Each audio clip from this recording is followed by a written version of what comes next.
Welcome everybody to Coffee Club, the coffee club where we talk about everything but coffee. I'm excited for this week's Coffee Club because this week, in many ways, marks a transition point, and not just because I have a mic here that I'm using. Uh, I'm not going to be singing you a song, of course, although it looks like it, maybe. But it is a transition coffee club because every single one of you who is here is currently in the community that is living on the Circle platform. And some of you have joined because you either attended the interface workshop or the insider, and others are here because you've attended any small workshop that I've done and chosen to join in. Either way, you are here. And the last couple weeks, I've been thinking a lot about what this community is and what we're trying to do and why it's important and how I can be the best contributor to the community as a member of the community myself. And my intention with this community is first and foremost to share information that can be of value to you. Now, where do I intend to bring value is around the conversation of emotional fitness. And I've said this now many times, but I believe in over communicating, as it's important to find clarity. But when it comes to emotional fitness, it's the ability that we all have to change our state of mind, our physical state, in order to be able to participate in context better. What does this mean? This means being able to participate in this very moment with purpose and intention and in a way that feels right. And this goes back to the quote that I always use, which is that true human performance is measured by feel. And when it feels right in your head, in your heart, in your gut, then you are trending in the right direction.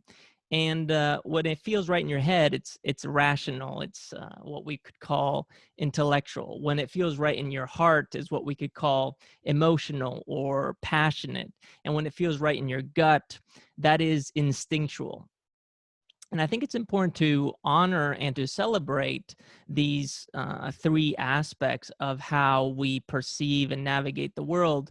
And it's what we are currently missing at a broader scope in our society. And what I believe is that if you're sitting here and listening in right now, uh, it's like I'm preaching to the choir, basically. You guys already know this. You're well aware of these things. You're practicing them. Some of you have built businesses around this, organizations, projects. Your practice revolves around these conversations on emotional fitness. You are practitioners yourself. So instead of using Coffee Club as a place where I'm going to preach to the choir or try to lecture you, I want Coffee Club to really become a place of discussion. And my role in Coffee Club is to be the person who sets the stage for you to speak. Now, I know that some of you would rather just sit back and listen, which is totally fine if you choose to do that. But know that when you're ready, I encourage you to participate, as your participation, your voice matters. Your voice influences the conversation that we're having around emotional fitness and how it carries over to the rest of our planet, our world, our society, our families, our friends, our communities. So that's really what Coffee Club is. And the reason it lives within this community, and this is a question I've been receiving a lot, is, Carl, why are you putting Coffee Club behind a paywall? Well, I'm putting it behind a paywall because I'm looking for accountability. I'm looking for a little skin in the game. I'm looking for the people who are here to do the work. And I believe that in the long run, something like a paywall can at least catalyze the first iteration of that community and eventually evolve into something completely different. And I don't know what that is right now, but I'm sharing it because I believe that we are all in a constant state of adaptation, a constant state of progression, and I want to celebrate that. I want to honor that, and I also want to say that out loud because things will change. And if you're with the change, things seem to feel better. The experience of change feels right, and that's something that I want to make sure that we talk about a lot. The other thing that I shared in the group, and I just want to cover this as well before we dive into today's topic, is that the community now has a name, and the name is Insider Circle, and it's very simple. The reason for it being called Insider Circle, which is the Insider is part of a project that I started in 2018. In fact, James, who's here, and you're in the first coffee club today here. James, welcome. How are you? James attended, Kay has attended the Insider, which is a 2-day event that originally I dedicated to self-development, communication, branding, and business development. And although I had great plans for it and I wanted to do big things with it, after COVID hit and the pandemic hit, everything changed and we went online. So I had to shift gears. But here we are again. And the Insider lives on, but it lives in this form. And the reason I called it the Insider was because my whole life, I've experienced external success as that which people tend to identify me by. They define me by. First, it was in gymnastics, being somewhat successful in Spain in gymnastics, and just small little things like showing up in the newspaper or being on the radio or being on TV, being interviewed. People start to identify you and define you by your successes in this external world. And later on, that continued to appear as I dove into the world of environmental science and started doing research and started to find a little traction there, which eventually, believe it or not, environmental science led me to coaching gymnastics again.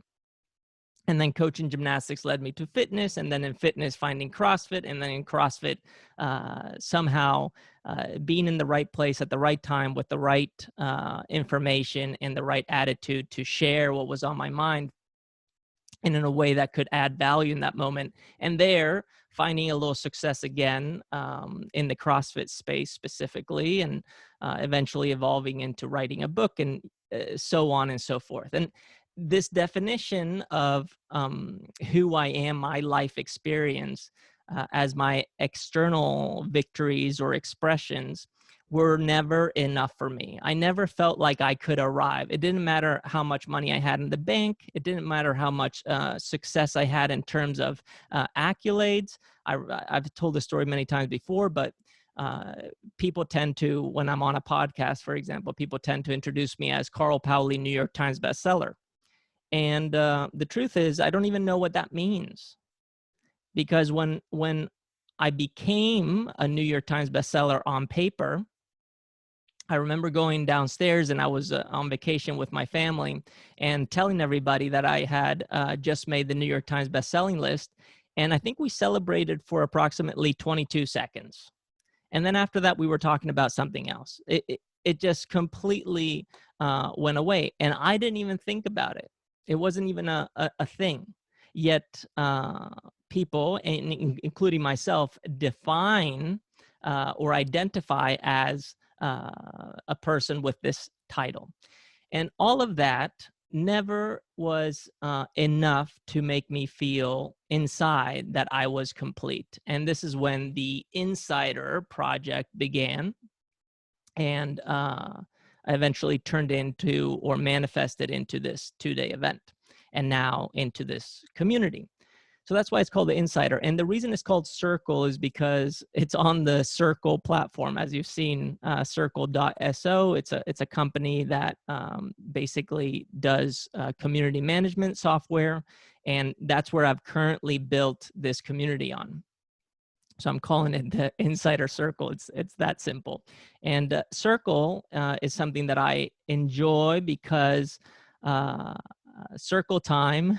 I don't know if maybe Kay as a teacher, maybe you did circle time with your kids teaching. I see you nodding. So yes, circle represents so much. It represents a union. It represents a group of people who are looking in the same place, which is the center.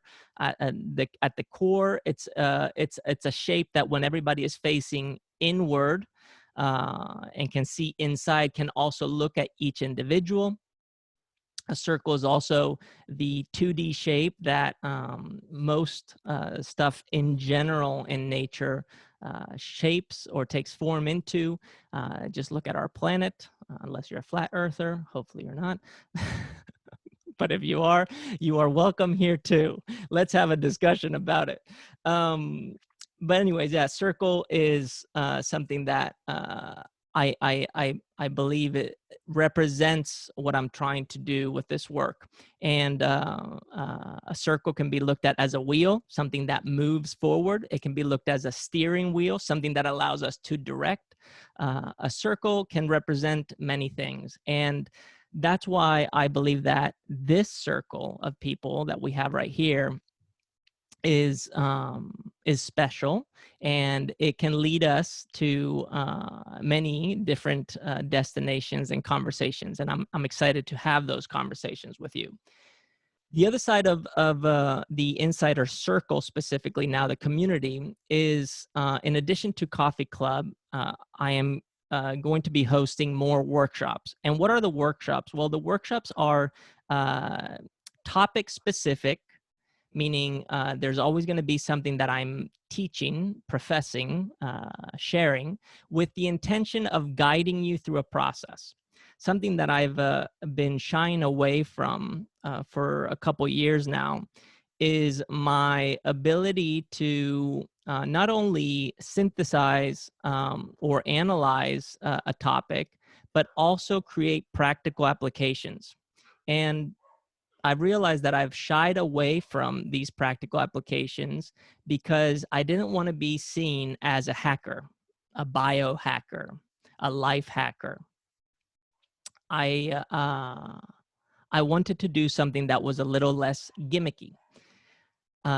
And I've had to wrestle with this for quite a bit, but that's what I do really well. My talent is to listen to the best in the world, the people who know the most, and translate it into something that is digestible and applicable. So with the workshops, I intend to share information that is already out there in a way that will be curated from my perspective, and sharing it with you in a way that you can create very logical and progressive applications into your own life, and specifically into your lifestyle. And lifestyle at a few levels. Number one, at the level of your body. Number two, the level of your emotions and that which brings you meaning. Number three, your relationships. And I'm not just talking relationships with people, but with our environment, with our planet. Number four, the way that you manage your life, specifically the way that you manage time. It's one of the most valuable assets that we have. And a lot of us tend to get lost in time. And it's because time bends depending on our current state of being. The other side I want to add value to in this community, and specifically the area that I care about the most, is in your mission, in your purpose, and your career. And this is not about becoming career climbers. This is about becoming meaningful contributors through our career. And a career, the word career, comes from carrera, which is the race. But a race is not necessarily something that we're competing in. It's something that we are moving through. And I would like to encourage us to start to see our career as a path that we are moving through, and that can serve as a very clear channel, a very safe, secure channel to bring these values that we are going to be discussing and working on in this community out into the world. And then finally, I want us to all as individuals become very specific on where we are contributing and how we are contributing. And a common theme that I notice, especially amongst us who are here, is that we have the default and sometimes inability to not only see and identify our contribution, but to realize how meaningful it is. And we tend to self-sabotage. We stop ourselves. We stop ourselves from contributing. And I'm thinking about every single one of you. I know you now to some degree, and I know that you are driving your life right now, and you have the handbrake on. It's time to take the handbrake off. And I think that through this community, through this circle of people, we can start to see not only the information that we need, but enough unique perspectives that will give us the confidence to act on that which we're doing. And I think the moment we start to do that, we will start to hit a tipping point, and that tipping point will send us on a very unique journey of change, and change that can not only be positive for you, but for many others. Which leads me to the topic of today, which is the question around, what does a life worth living look like for you? For me, a life worth living looks exactly like what I'm doing right now. Unfortunately, I have short-term amnesia, and I forget every day that what I'm doing right now is exactly what I've chosen to do and what I like to do and what I would do if it was my last day on this planet. I wouldn't choose to do anything else. Yes, do I have aspirations? Yes, do I have a vision of what it could be and how it could evolve? Totally. But the worth, the value, is exactly in what I'm doing right now. So the question around what does a life worth living look like for you also revolves around the practice of remembering that. And my question to you today, the first question is very simple, is, are you living a life that's worth your investment, worth your time here? If so, how are you currently experiencing that? If not, where do you think, and we can let this lead us, where do you think you are lacking or missing the mark? Anyone who wants to speak can unmute themselves and start to share. This is now officially the conversation.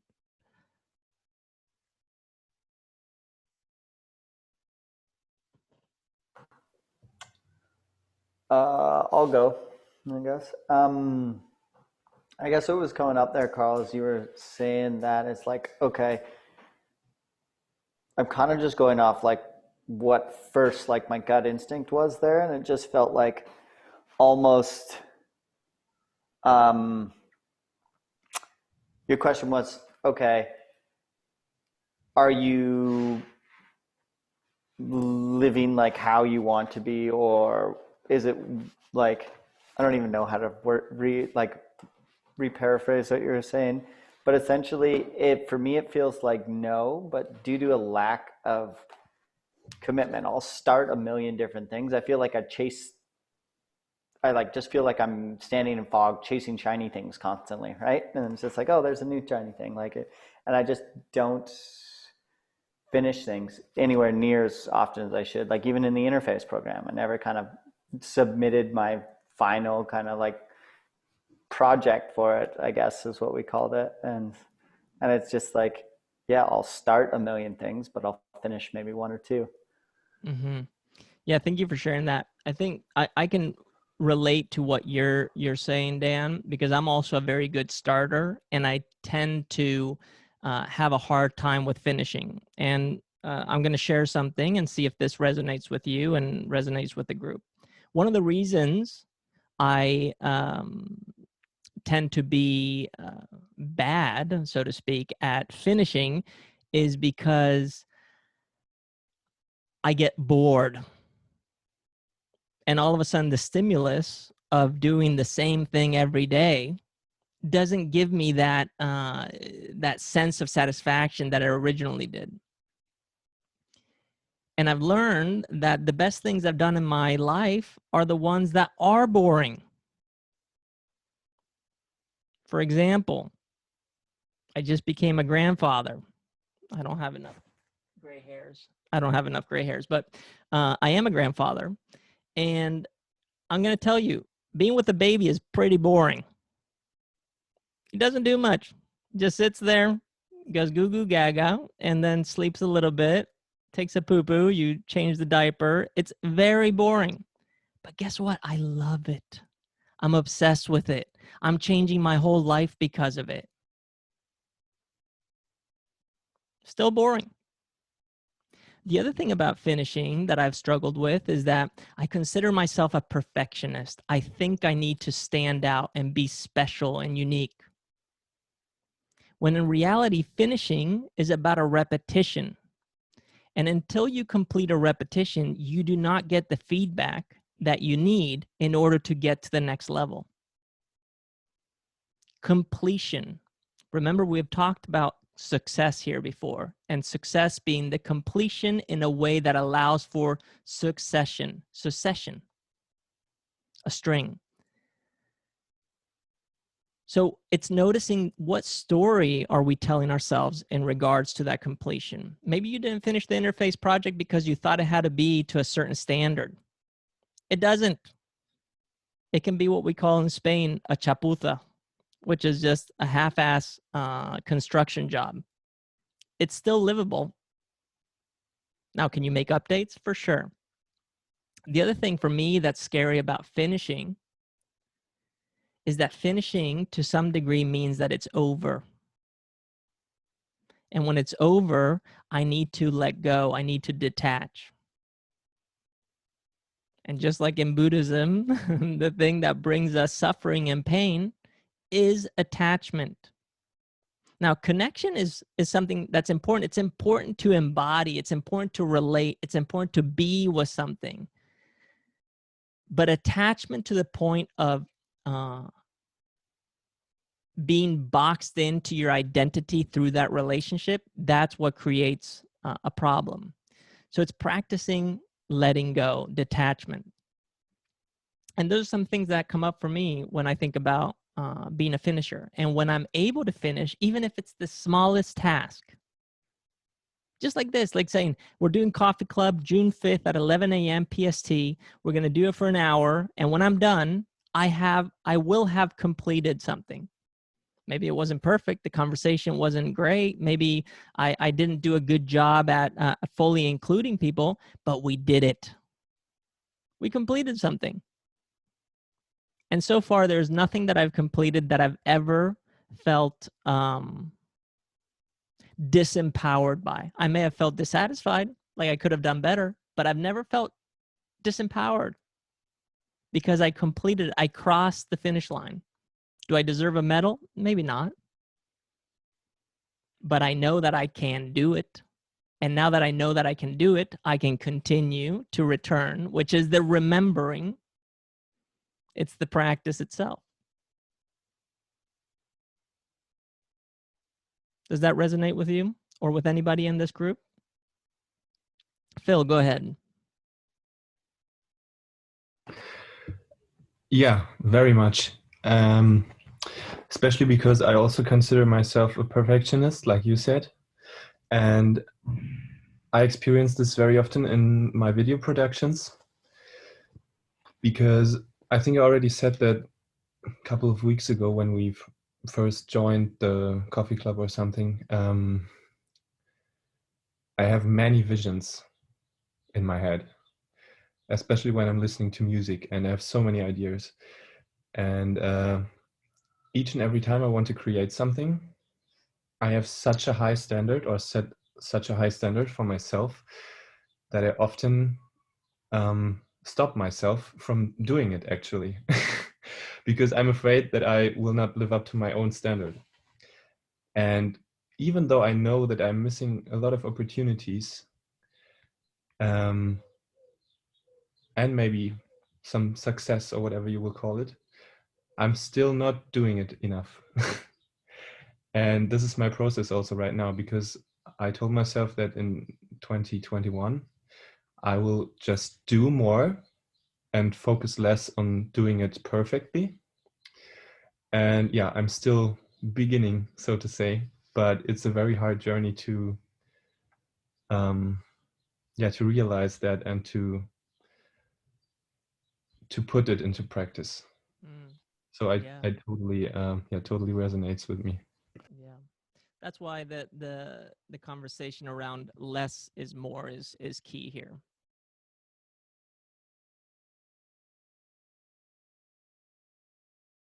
Nico, you had something to say.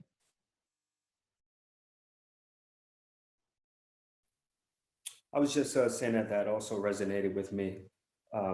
I still haven't even started my last project for the interface, because it's like, oh shit, like, oh, it's gonna be over. Then what? Then what? You know. So I'm still even journaling with the last, what's it called? Structure that we left with. Those last questions. Yeah. So something with me, I'm with my life. It's like, yeah, it's exactly how I would like it to be. I wouldn't change it any other way. But I find that, I hold really strict to my disciplines, and I've been learning how to shift out of that and be more fluid versus rigid. And one thing that I want to work with is like, how can I take more of a risk in business and relationships, friendship, all of these things. That, because I feel that if I lead to take a risk, that, that charge from a risk may pull me from my discipline, and then I'll have a battle between the two. So yeah, it's just something. Yeah, I hear that loud and clear. What are you scared of? Well, my big thing has always been to change. So, I worked for a gym for a long time when I should have had, started my own thing. Fortunately, when COVID happened, I had the safety harness to do that. No other choice, really. But, really, there should be no fear of change, because once I made that change, everything went uphill from there. So it's like, it could be the control of staying in that, that environment that we're used to, and then coming out of that environment, we don't know what's around the corner. So things like that. Yeah. Yeah, there's a lot there. As much as we want certainty, we crave uncertainty.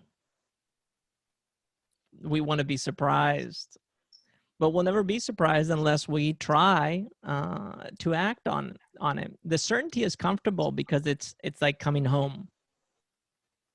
It's the thing that you know is there, is stable, is secure. And the question is, where are we building our home? A lot of us tend to build our home in the form of a house, a room, a place that we go to where we sleep, recover. But what if home can be somewhere else? What if home is truly something that is internal? Something that we know exists and that we always have access to, no matter where we are geographically, in our evolution, in our process, in our expression.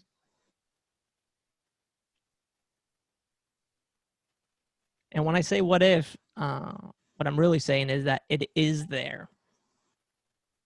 but we just tend to forget, or we don't know really how to access it, or it's clouded by thinking and emotions and the current status of the world, etc. Yeah, so I hear you. There's an economist named Daniel Ariely. Do you guys know who that is? Does anybody know? Well, he's fantastic. He's a guy from Israel. People from Israel are very smart.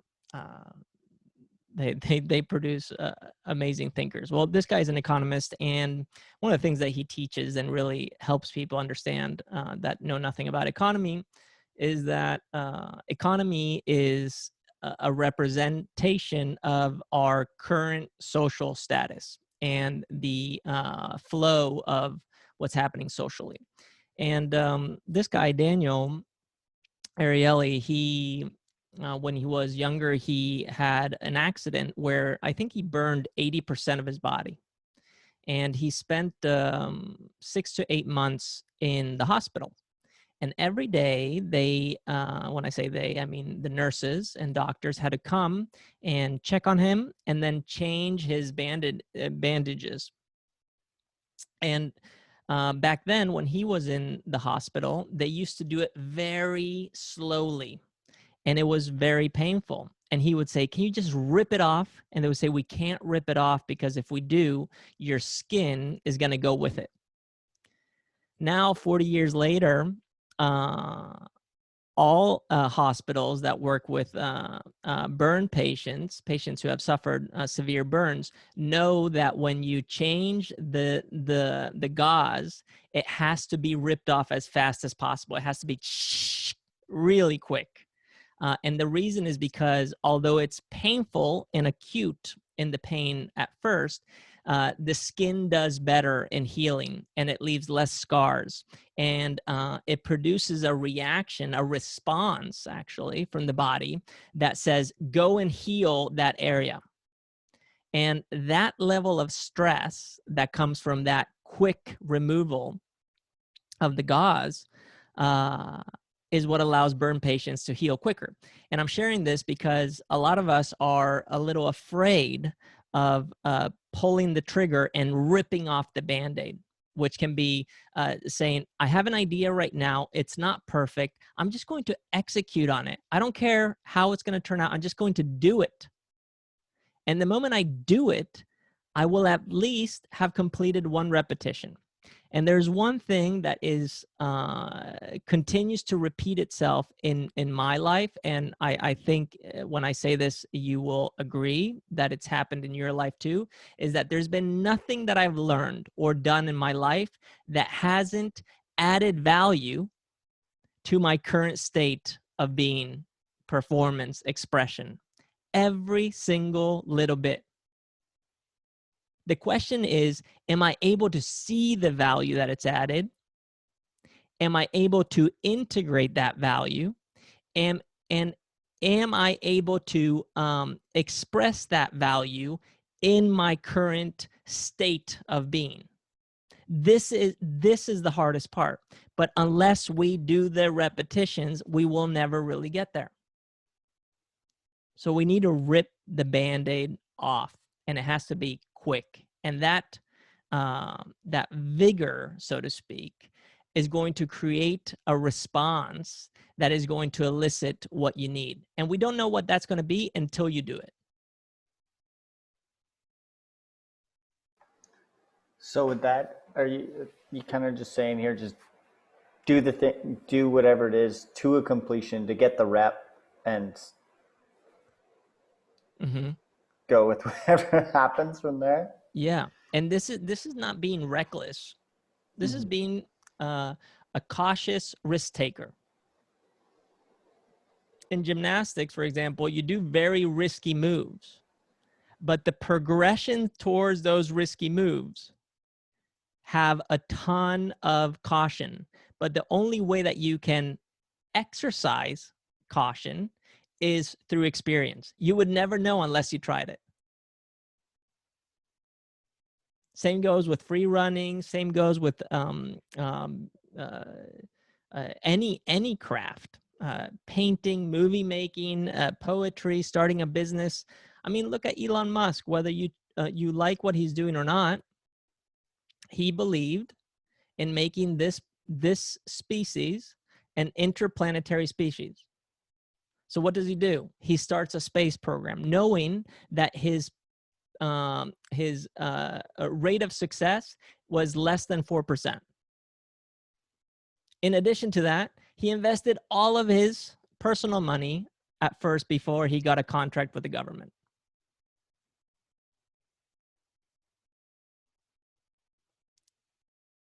You just do it. And then maybe that last rocket, like Elon Musk, he said, that last rocket, if it made it up, the company would make it. If it didn't, I would have to cancel it and shut it down. Thankfully, it made it. But if it doesn't make it, what do? You don't just sit down and die. You try the next thing. So in other words, you're not going to lose anything from not trying, from not finishing. And I'm a little activated right now because I'm feeling very passionate about this. But it's like, who cares? Who cares what people think about your product? Listen to it and make it better. Listen to the feedback and then make it better. And the question is, how are you going to make it better? Well, you won't know until you get there. That's the attitude. And the trying to be who you see in your head that you can be is the becoming.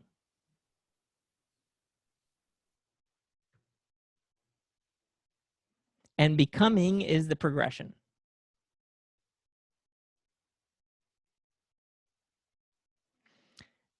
Do you guys know who Ray Dalio is? Does anybody? Yeah. So Dan, Maja, Kristin knows who Ray Dalio is. Oh, yeah. Okay. Okay. Ray Dalio is like a finance guru, so to speak. He's a money manager, but he's very rational. And he wrote a book called Principles, which, in fact, before it was a book, it was this little handbook that he would give to all his employees. And it's basically just written on these small little papers and with a little spiral binding. He wrote this book called Principles. And one of his main principles is that pain plus reflection equals progress.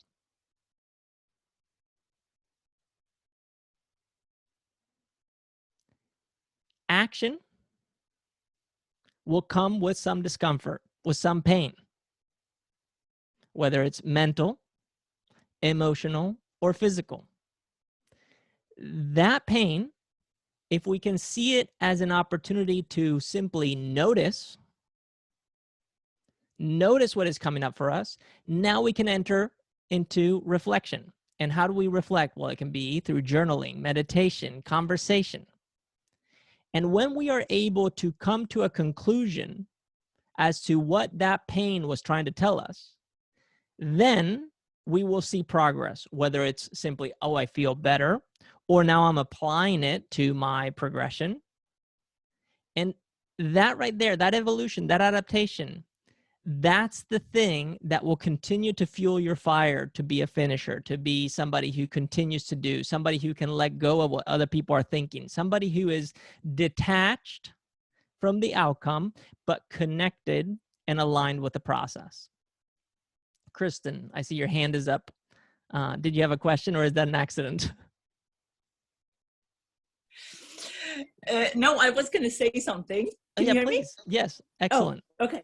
Because just with a couple of things that you mentioned, it made me think of something that happened at Acro Sports when we were working on the tumble track, and I was at one end, and you went off to turn off a switch or something, and I just ran down the tumble track, and I did a forward thing, and I landed badly. so that I ended up hurting my ankle. And so it just made me think of that from everything that you were saying. Mm-hmm.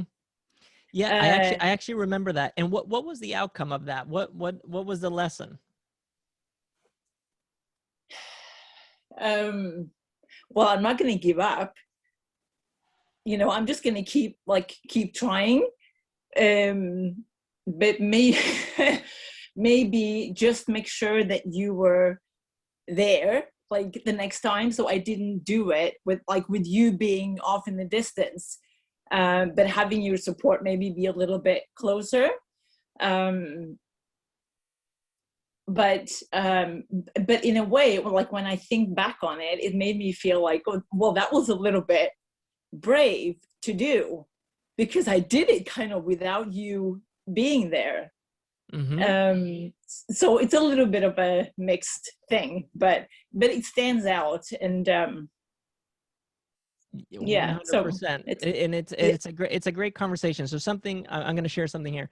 In gymnastics, if you've ever done gymnastics at a higher level, something that happens is that you're constantly being spotted by your coach. Your coach is helping you do things, and they're holding you and lifting you and assisting you.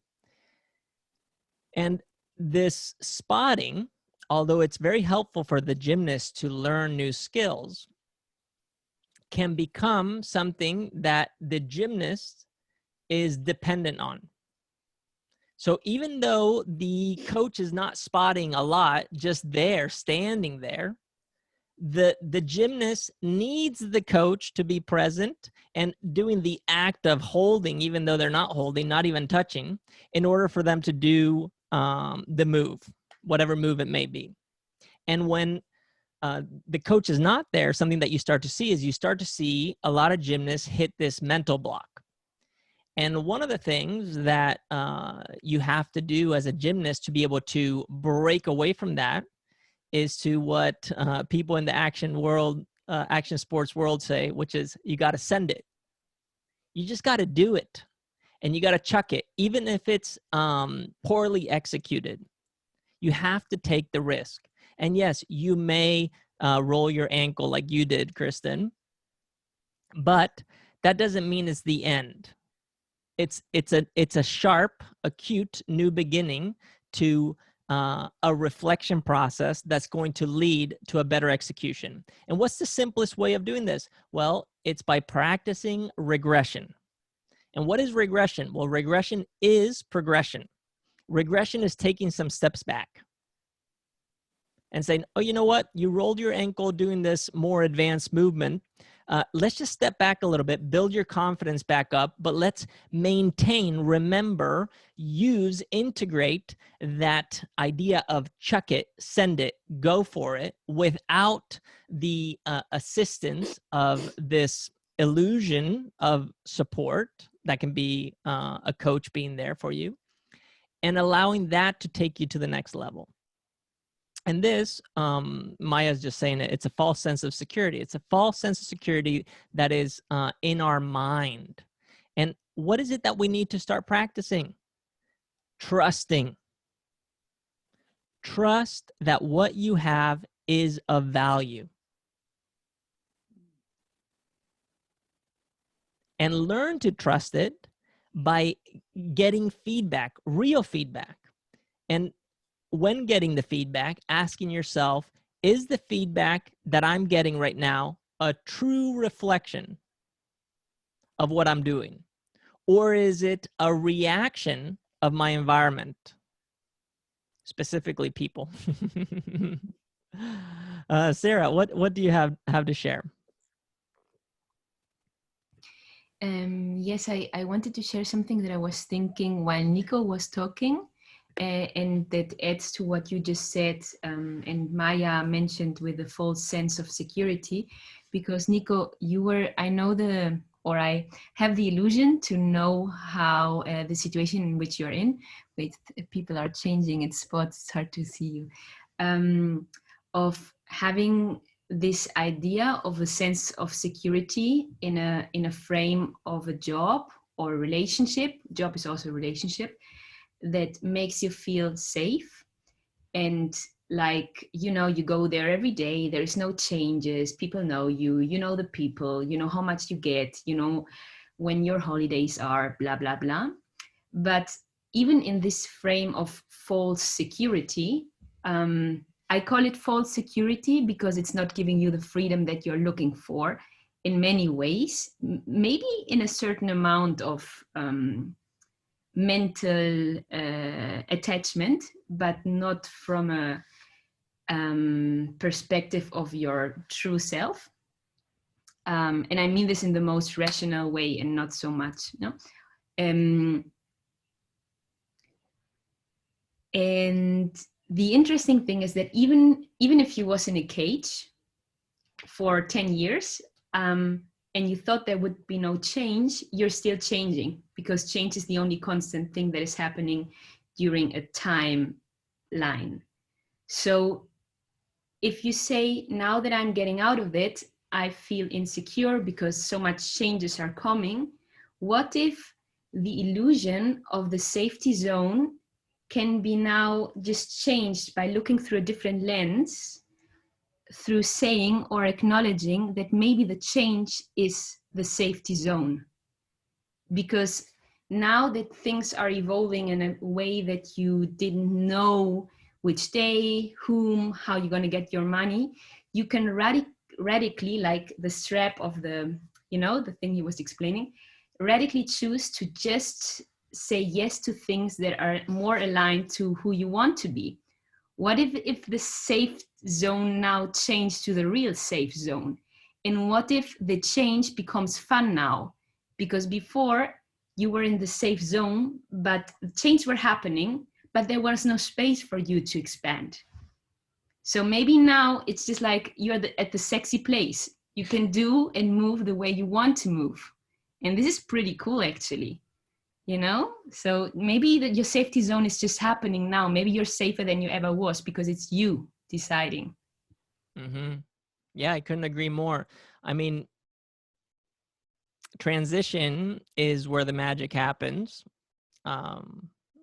I mean, I wrote a whole book about this, which is just all anchored in transition. And transition is where you build the progressions, and transition is where you see the faults, and transitions is where you create a movement. In transition is where you can see a movement. If something doesn't change, you can't see it. Seeing is feeling, feeling is understanding, understanding is acting. So I'm 100% with you on that, Srah, and I think it's fantastic. And I want to now bring it back to the original question, which is, what does a life worth living look like? Are you living a life that is worth your time? If so, how so? If not, where are you missing the mark? And what can we do about it? If anybody else wants to share, I'll the share. floor is yours. Yep, Maja. I am totally, I can say 1,000% right now, living the life that I know that I want to be living, that sharing my gifts, sharing my mission. And the way that I am sure that I'm doing that is by my journaling practice every single morning. I have this habit of, I really like to take like the 30,000 foot view of everything that has happened in the past, seeing how it's molded me into the person that I am right now, and really try to step back from things that I thought were negative and see how they were actually a positive, and see how all those experiences that I needed to go through to get to where I am right now, being more on task, more on mission, more in alignment with my most authentic self, and sharing my gifts with the world than ever before. So That's awesome. 11 years of morning pages. That's amazing. That's amazing. Now, let me just play devil's advocate. Is there a part of being on task, on mission, living the life that is worth living, that in your current iteration, and this goes for everybody, and I can share on my side what it is too, is currently falling short for you? Meaning, do I have a place to call home that's a physical space? Or am I able to take care of my body in the way that I want? Am I able to access the resources that I need? Am I able to be close to my family or to those that I really feel a sense of connection with? I know that for me, the part of my taking that 30,000 foot view when I'm journaling is asking myself those very things, and asking myself, how today can I push myself a little bit further? How can I use that muscle to gain, you know, through the repetitions of trying things and failing? And I've always had this outlook that no matter what I do, no matter what I try, I cannot fail. Even if I have just learned never to do that again, I will always have learned something. Yeah, I And think for me, that's an excellent mindset. yeah, and for me, home, well, you know, part of my story is that for me, home has always been where I am. It's internally with me. I mean, having lived all over the world and had a bunch of crazy experiences, I've always been grounded in myself and my journaling and my writing, and just knowing that it's not a physical place that I have to be, that I can connect with and grow. Yeah, I can totally hear that. And it makes me think about, for me, I was born in the US, Swedish parents, grew up in Spain. When I am in the US, I feel at home because it feels familiar. It's where I have spent a lot of my time. When I go to Spain, although I'm not from Spain, I also spent a lot of time. It feels like home. When I go to Sweden, according to my 23andMe, I am 83% Scandinavian. So genetically speaking, 83% Scandinavian. When I go there, I have this sense of this is home, even though I've never lived there. But funny enough, when I go to visit my family, like 2 years ago, we celebrated my mom's birthday in Romania. I went to Romania, and when I saw my mom, I was like, oh, I'm home in Romania. And when I go to a place where I feel in awe, like nature, like for example, just an hour away from where I am right now is Yosemite National Park. It's a beautiful place. When I go there, I'm like, wow, I'm home. So it is definitely an internal state. So is that state of being home in a place where you are secure in yourself, is that what brings the value, the true value and meaning to life? And this is an open question. I know Kristin has something she wants to share. So if you want to go, Kristin, and then we can answer this question all together. Okay, so I just wanted to try to answer that question, and because I feel like at the moment that my potential, experience, education, energy, all of that is going to waste a little bit. So I don't think I'm doing things right for me in a way. So that's why I end up feeling that. And I know, because I can compare it to, I have somebody who I'm financially supporting in Ghana, and whenever, if he doesn't have money for food or transportation, or his house is full of water, you know, and he's needed financial help, and when I've helped him with that, I feel a sense of calm, and that I can't compare to anything else.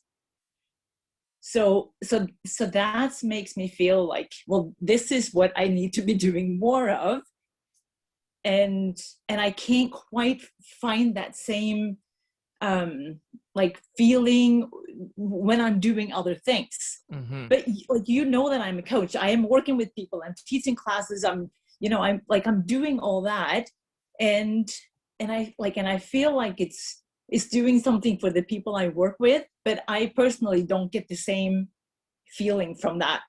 Yep. I Contribution. don't know if that makes No, sense. it makes so much sense. This is contribution. This is service. And something I remember from school, and I'll never forget, is that when it comes to taking care of our environment and our planet, acting local affects global. Right now, when you're supporting this person in Ghana, in many ways, you are acting global. You're not local. One of the practices has to be finding locally where I can be of service. And to become of service in a way where there is no transaction other of just contributing. So, for example, let's say you're a coach, and I know you're very well trained and educated on the topic. It's seeing in your community, amongst the people that you interact with on a daily basis, seeing where you can add value. And through curiosity, approaching and saying, hello, Lisa, I noticed you were limping. One of the things that I've trained and I know all about is rehabilitation. Would you be keen if I shared some exercises that you could do, or could I guide you through something? No strings attached. You don't have to pay me for my services. I simply want to offer this. That's a very simple example, but it's a powerful one.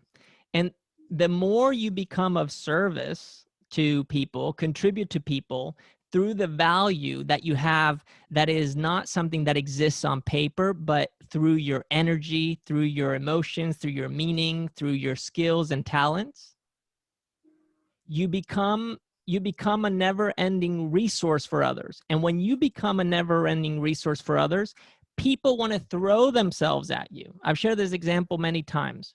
I used to have all these free videos online. They're still free.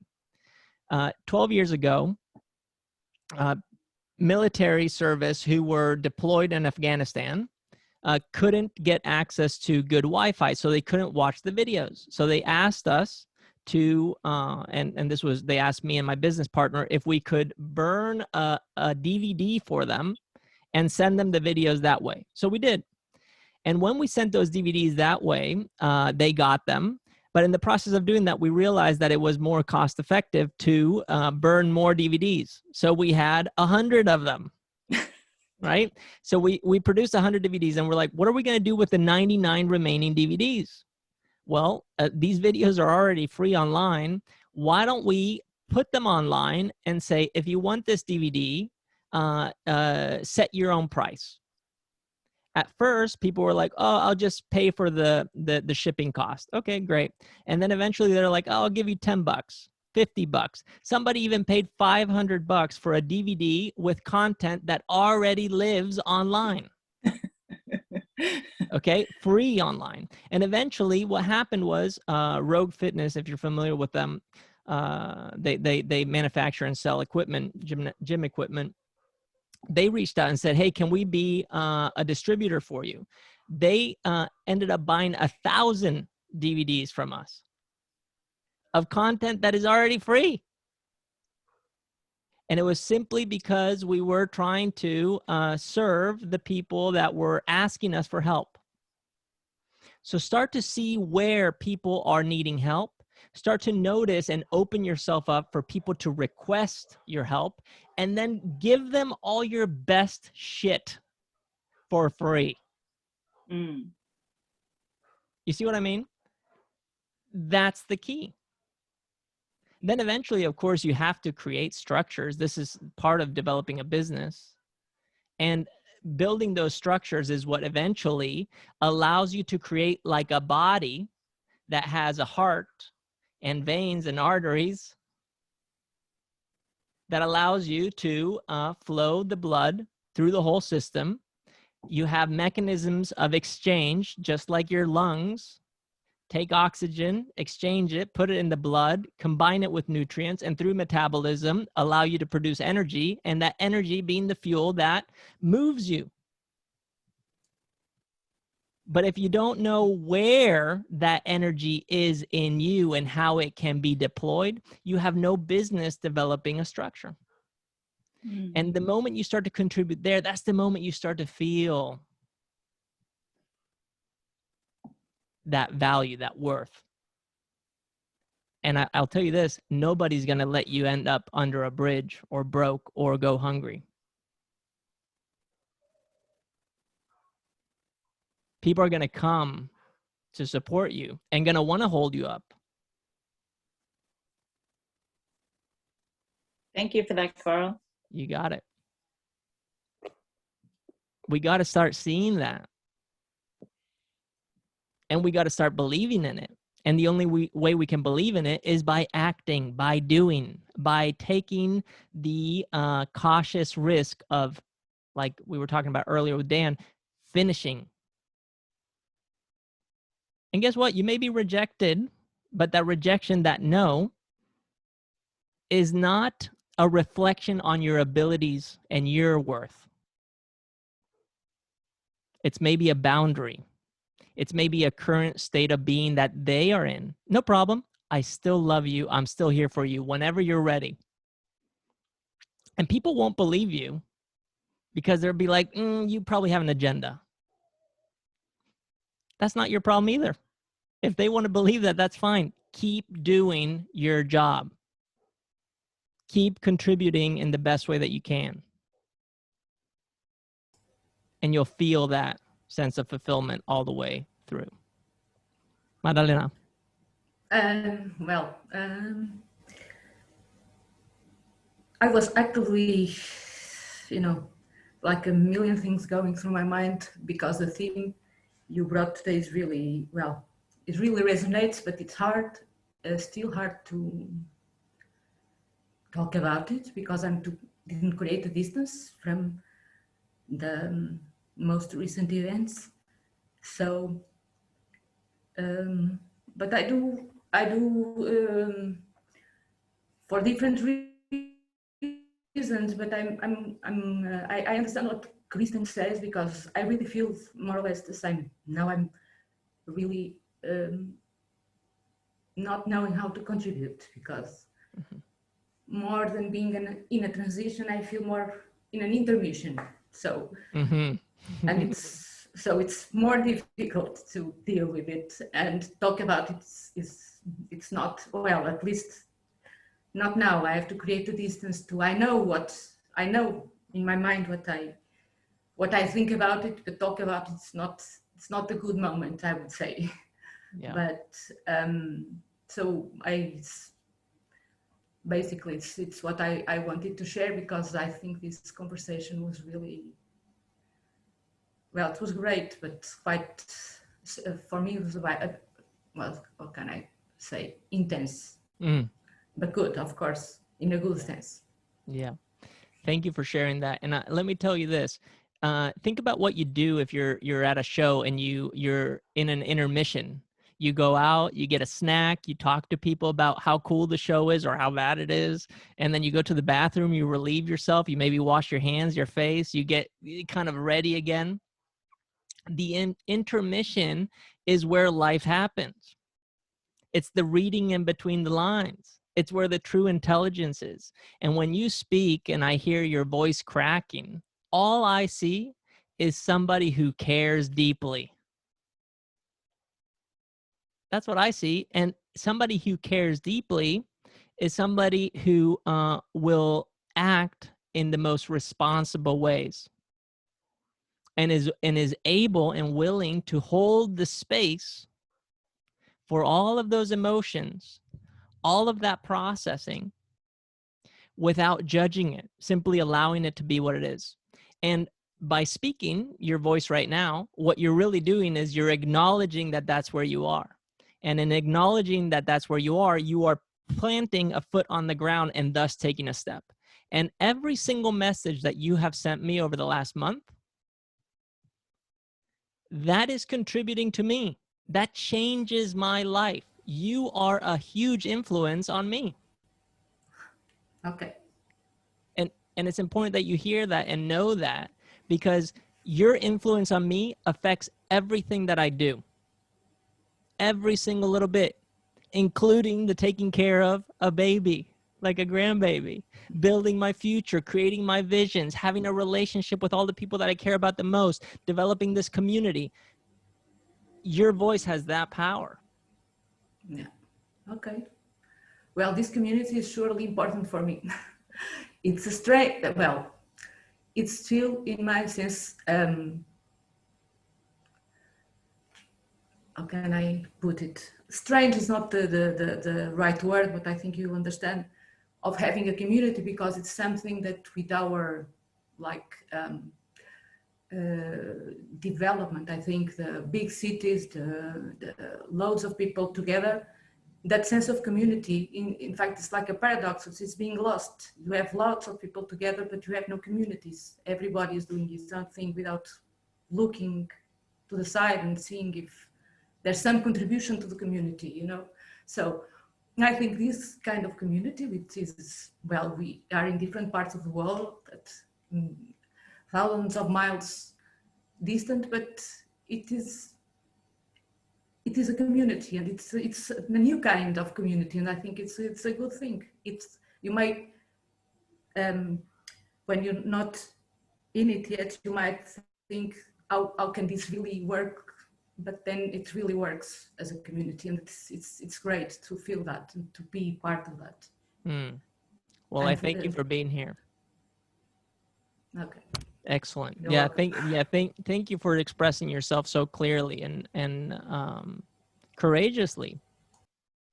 It's inspiring, and it's very meaningful. And I hope this is something that as you were just listening to Madalena share her thoughts and her current experience, that you feel safe enough to do the same, whether it's in this community with one of us individually, or with the people that you're surrounded by.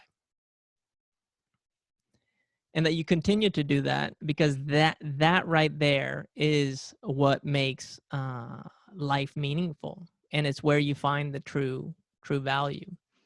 And I tell you this, my commitment to every single one of you is to continue to be consistent. That's it. And to show up in a way where, if anything, I can be a reminder. And one day, maybe you will have to be that for me. But for now, I'm in a place where I practice diligently to be that. And I'm going to continue to do it. My commitment is to share that with you at the best of my abilities. And that's it. That's what this is. And to remember that we are all in constant states of adaptation, and we're all trying to figure it out. And as much as I encourage you to figure it out on your own, let this be a place where you can engage and make that happen with the community. An example is the questions that you've been presenting, for example, Madalena in the community, or the other day, Srah, on an off-topic a post, she shared about the tongue, and that was very interesting, and how the tongue affects the vagus nerve and our ability to process emotions and move. These are conversations that, although sometimes out there, are needed. And if anybody has feedback on the community, on something that they need, let me know, and I'll try to build it in there as best as I can. One of the things that I'm going to do is, as I shared in the beginning here, is in relationship to the body, I'm going to be sharing stuff around movement. I want to create a coach's space where you can post a video, you can post a question, you can share what you're working on, and then get feedback from me or anybody in this community. And for that to start to develop some kind of feedback loop that gives you more access. And as I mentioned earlier in today's coffee club, is I want to show you some techniques on the self-mastery side of things. So the next workshop is not going to be a one-off workshop. It's going to be a several-day daily practice that I'm going to be sharing around journaling. And then I'm going to take other topics and do the same thing, from meditation, breath work, movement, thinking processes, etc. So stay tuned for that, because that's coming, and it will basically be like a live like this, where I'm going to give you some kind of prompt, give you some insight, and then you can do it. And the other thing I'm also working on is trying to make part of this community also available in pure audio form, meaning where you can listen to it, you can connect with it through voice memos and share with each other that way. And the more we interact, the more you'll see that it distills into different lines of thinking, and there will be subgroups within the community where something that's happened to me in the past with other communities that I've built is that some of you become such active participants that you become what we could call team captains, and you start to run your own communities within the space. And sometimes it falls under the umbrella of the insider, for example. And sometimes what happens is it becomes a spin-off and it becomes your own thing. And all of a sudden what we're creating then is a big network.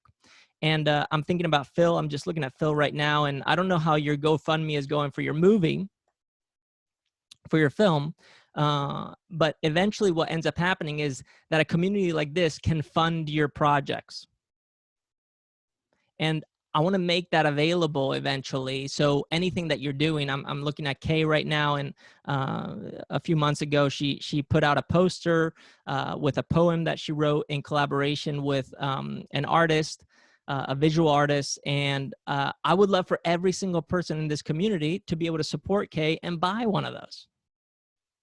You see what I mean? It's that this community can become a self-sustaining resource and place to create and manifest what you're working on. And the way it works is that you ask and you receive. It's that simple. So that's that. And if that can happen to some degree within a lifetime, then I will be pretty satisfied and also feel pretty empowered. Cool. Is there anybody who would like to say anything to close up? Any final words? Anything to share, Phill? Are you going to ask us for money? I know. No way, no. I just quickly wanted to take a step back to the beginning again because of your question, because I was thinking about this all the time also, and I totally agree with what Maja said, that home is inside of yourself, because even though I feel physically, or if you can say that, environmentally at home here in Berlin, where I live, because here's my family and my friends and everything, I totally have this feeling as well that home is inside myself, and I think it gets triggered by certain situations, like being in nature for me, but also by people. So I just realized during this conversation that especially because I can have this feeling in so many different places, that it's always there, and that it's, yeah, like I said, it just gets triggered. And also because the conversation with Madalena and what you said, even more I realized that people can make you feel at home even though you don't really know them. And this is why I also love this community and why I love Coffee Club so much, because each and every time I'm here in this conversation, I feel so much at home, even though I've never seen anybody of you physically in reality. And I could be anywhere in the world because, yeah, I'm talking to you, and this makes me feel at home as well. And that's also why I think this paywall you mentioned, Carl, is makes a lot of sense, because I feel like everybody who's joining and participating somehow feels vibes you are sending out and is already somehow connected to your way of thinking, even if it's just a bit, and everybody else who's joining as well. Yeah, we all have something in common. At least it feels like that. And this is why I think this community totally makes sense. And I'm really excited for what's coming, because what you just said is also something I was hoping for a lot. Yeah. Yeah. Thank you, Phill. I'm also so excited. I was thinking to post something this week saying like, I want to know what you guys do. Like if like with the poems or the pictures, or I have no idea. Maja, I feel so much like I would love to meet you one day also in person, like all of you, but I have no idea what you do, you know? And so like for everyone, I would be excited if you feel like sharing something or something what we could support either emotionally or financially, please do that. Yeah. Excellent. Yeah, I agree. And actually, one of the things that's interesting is a lot of times not knowing what people's background is what makes the connection happen in a very resistance-free fashion. I'll leave it at that for now. But yeah, I'm always curious to know what people are doing. Although I for the most part here I know everybody. But we'll maybe have to create a little space there in the community to share those things and to share those projects, because I believe that not only support but accountability is key. So whoever needs accountability, we'll try to create a little corner for that as well. And of course this will evolve, and as you start to have stuff come up for you, know that you can always email me or message me in the community. I don't know if you've seen, but you can send me private messages. Private messages are very powerful because you can express yourself completely free from the worries or maybe concerns of other people seeing what you're trying to express, because usually when we want to give true feedback, it can be sensitive. So know that you can message me there privately. If there's something that you want to say publicly and there's not a space for that, know that you can just message me privately and I can create a public space to make that happen. And we can always work on things. Just know that this is evolving and that you are contributors to that evolution, and that I am here to make sure that the unfolding of it is as smooth as possible and that it stays on track with the conversation, which is around emotional fitness and mental performance, and expressed through a healthy body and lifestyle. Thank you, everybody, for being here. I see you all: Madalena, Dan, Srah, Phill, Kay, Maja, Nico, Kristin, and James. And Hannah was here earlier, but she came in late and then left. But if you're watching on the replay, hello. And looking forward to the next one. I'll be announcing it soon, and I'll be trying to create a live calendar that lives on the community. Where right now, I don't know if you noticed, but it's always the same people, and it's because a lot of people can't make these times, as they are in Australia, New Zealand, and in different parts of the world. So it hits them on inconvenient time. So just know that there will be a live calendar eventually that I'm working on, and that way we can book ourselves in and create new mixes and new combinations, constellations of people. All right. I love seeing what's happening in the chat as well. Thank you for sharing that. And once again, thank you for a good hour and 20 minutes together. We went a little over time. Maybe time management is not my thing. But I definitely feel like the time spent together was worth it. So much love to everybody. Have a great weekend, and we'll see you all soon. Okay. Take care. Bye, everybody. Take care.